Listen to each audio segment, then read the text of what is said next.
Go ahead. Greetings. For the record, my name is Jean Brereton from Golden Lake, Ontario, and I thank you for the opportunity to speak here today to give an oral presentation on the decision, the relicensing of the Chalk River Laboratories. I'd like to say a little bit about me, Jean Q. Public. I have been a resident of Renfrew County for the past 47 years, and today I'd like to offer a perspective of someone who lives downriver, to offer a perspective of someone who cares very deeply about sustaining the viability and the beauty of this land. I hope you will hear, indeed, I hope you will listen to not just my words, but to the spirit in which they are spoken. I vote in every election in which I am eligible to vote, federal, provincial, and municipal. Indeed, I feel it a responsibility to do so. And I am here today because I feel the same responsibility to present my concerns in relation to the relicensing of Chalk River Laboratories. So that's public input. I have no expertise related to the nuclear industry, but I have spent many hours over the last few weeks reading documents pertaining to the matter of this relicensing. I tell you this so you will know that I have made a sincere attempt to understand the issues here. I have to say that I have felt oftentimes like I've been dealt a Scrabble hand with the CVCs, the LCHs, the AECBs, and AECLs, and so just comprehending this language has been an adventure too. But I've learned a lot. And I have read all of the attachments that were sent by Louise Levert on January the 17th, the supplementary submissions that I understand were in response to some of the interventions that had been made. So I went over them and over them. But it all boiled down to, for me, really one primary question. And as I was reading through all the documents and all the news articles, the question came, why a 10-year term for the license? It began to nag at me. This because my understanding is that a 5-year term is more typical. So my search for answers led me to the application submitted March 17th, 2017 by CNL, Canadian Nuclear Laboratories, for the people who might be acronym challenged, in which they specifically requested a 10-year term license renewal. The same application went on to substantiate the request by outlining CNL's many new initiatives. I should note here that the near-surface disposal facility, known as the NSDF, a topic deemed out of scope for discussion in this hearing, was one of the initiatives named in the CNL's application. As it turned out, the many initiatives included in their application were also part of the CNL strategic 10-year plan. There it is again, 10 years. So I thought, oh, I might be onto something. And also on CNL's website, there's a document entitled Long-Term Strategy, 10-Year Integrated Plan Summary, so, which is downloadable if anybody cares to download it. I found it helpful. A month later, April 18th, 2017, CNL's website announced that they had received a funding commitment from Atomic Energy Canada Limited. The commitment is for $1.2 billion over the next 10 years. So I thought, okay, well, there's that number 10 again. So given that CNL has been promised 1.2 designated to be spent over a 10-year period, and given that CNL has developed a 10-year strategic plan, they seem connected to me. So everything seems to be on track and everyone on board. Indeed, I find myself wondering if the 10-year term for the GoCo train has already left the station. By that I mean, like, if the 10-year license is a given, because if I were a member of the Canadian Nuclear Safety Commission, there's no doubt that I would start to feel a tremendous pressure to get myself on board and support the strategic plan by granting the 10-year term. So last evening in the hearing proceedings, we heard CNL's Vice President of Operations and Chief Nuclear Officer, Dave Cox, say in defending the 10-year term, he said that it was good for business, quote. Apparently, CNL wants the assurance of this longer term for them to go forward and actualize their strategic business plan. When listening to Mr. Cox last evening, I was struck by his exuberant confidence in the future of the initiatives outlined by CNL. And I can appreciate that it would be very hard to impose a limit on that exuberance, the limit of a 3-year license or a 5-year license. Now I'd like to turn my attention to the Canadian Nuclear Safety Commission, and I have to say, whew, I mean, I think I went through a lot of documents. I mean, I can't imagine what it's like for all of you to keep on track with all of this. I mean, my head spins just to think of it, so congratulations for sticking with it. But I wanted to speak about this term that refers to a danger for those in a regulatory role of being captured by stakeholders so that regulations will be made in the stakeholders' interest as opposed to the public's interest. The term I'm referring to is captured regulators. Now, I want you to know that I did not find this term on some radical change the world site. I found it in the clerk's opening remarks at a meeting of a public sector leadership and governance program.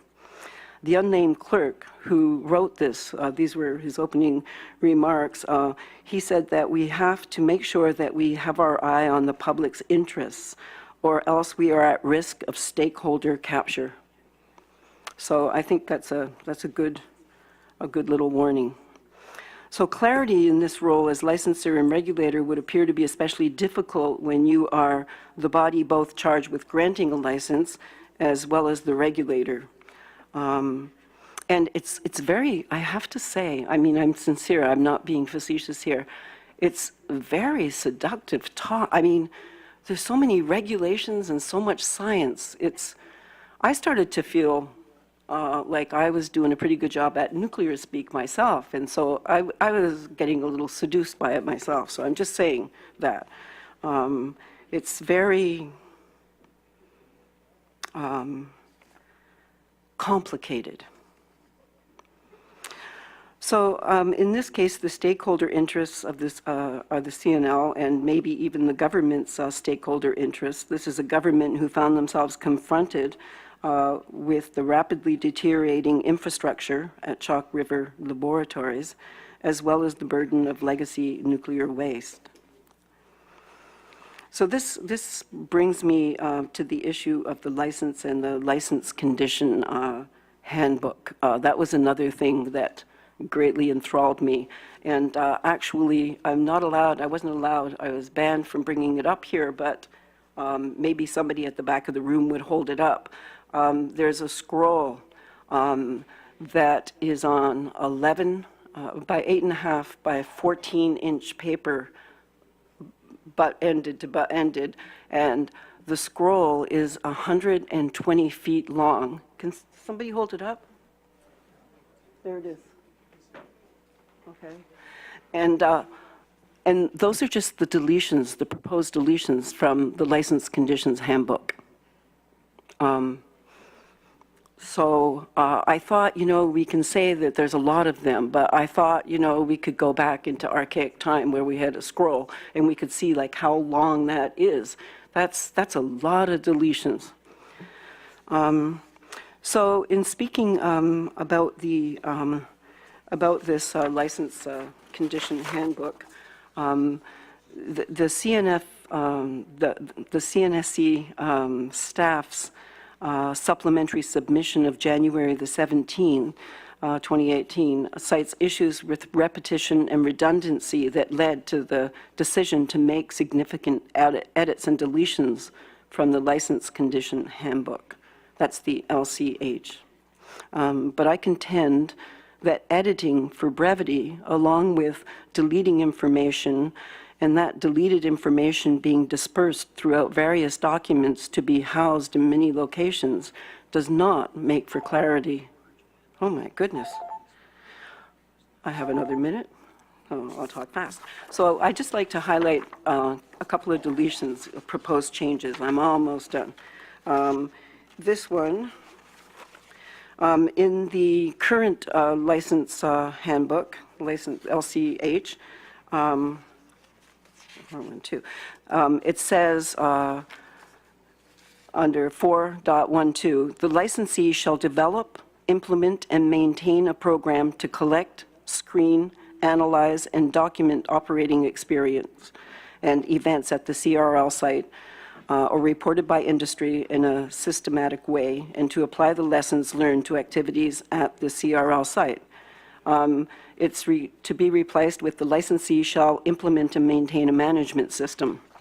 And another, the licensee, this is 3.2 on the old handbook, the licensee shall establish and maintain an overall training policy and initial and continuing training programs on the basis of long-term qualifications and competencies required for performing a job, and training goals that acknowledge the critical role of safety. The replacement, which added to the scroll but is going to make for a smaller handbook, the proposed license condition is the licensee shall implement and maintain a management system. So that's the brevity factor. So we've I'm dealt done. with those, Yeah. but one more time, I don't know if you were listening or were here when we dealt with whether this particular, let's take this particular example of 3.2, whether it's missing in action in the new one. CNSC, please, one more time. Haiti Tatters for the record. So the example brought forward had a lot to do with establishing and implementing a management system. So I'd ask Mr. Ken Jones to walk through the exact license conditions that are being proposed that would take all of the current license condition into consideration. My name is Ken Jones. I'm a senior project officer for the Nuclear Laboratories Research Reactor Division. With respect to the intervener's question on experience, you say that it refers to having a management system. That management system requirement has always been there in the LCH, and it's there through reference to Canadian Standards Association N28612. In N28612, there are a number of criteria of what a management system consists of. Now, with respect to your issue, with respect to experiences sought and shared, we find that in the standard in 4.1.2 Management System Principles K, which says experience is sought, shared, and used. We then, under the generic requirements, find that in 4.12, use of experience. It then lists a number of criteria in how to, not how to, but directing licensees to manage learning experience. So it's not gone away. It's just now placed in that one part of the license. Instead of having it in several places, it is in now one location, and that applies to all SCAs, if that helps. Any comment? Yeah. Am I here? Yeah, Yep. I am here. I confess I didn't read the whole 120 feet of the scroll. I didn't have time. But presumably something is being deleted or watered down for the sake of brevity. My concern is that we have, when I think of a handbook, I think of what comes to hand if I want to do something and I want to be able to access the information. So I imagine that the current handbook has been used by the people who are going to be following the measures and the recommendations and the requirements in that handbook. And if presumably, they're used to it somewhat, So the thing that I find disturbing is that we have a whole new GOCO model happening. We are going to do an unprecedented 10-year, somewhat unprecedented 10-year license. It's proposed, rather. And not only that, but we're going to have a whole new handbook. We're doing all of the changes, and I'm asking you, the Safety Commission, to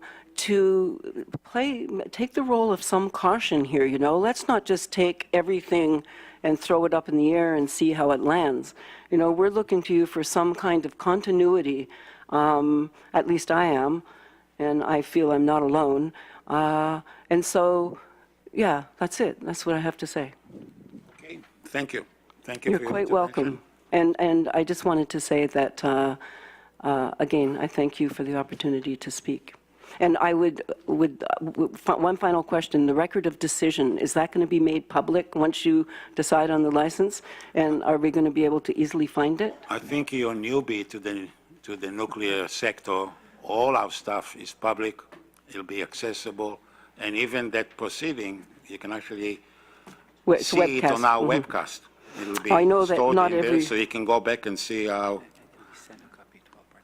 And we send a copy to all participants. Okay. So you can see you in action, actually, watching it. Oh, great. Well, I'm going to stay in action. No, but I'm talking about the webcast. I just want to say, too, like I was here when the issue of the Canada Standards Act was being, and there was some difficulty accessing it. So thank you for answering my question. And I would invite you to also to participate in the annual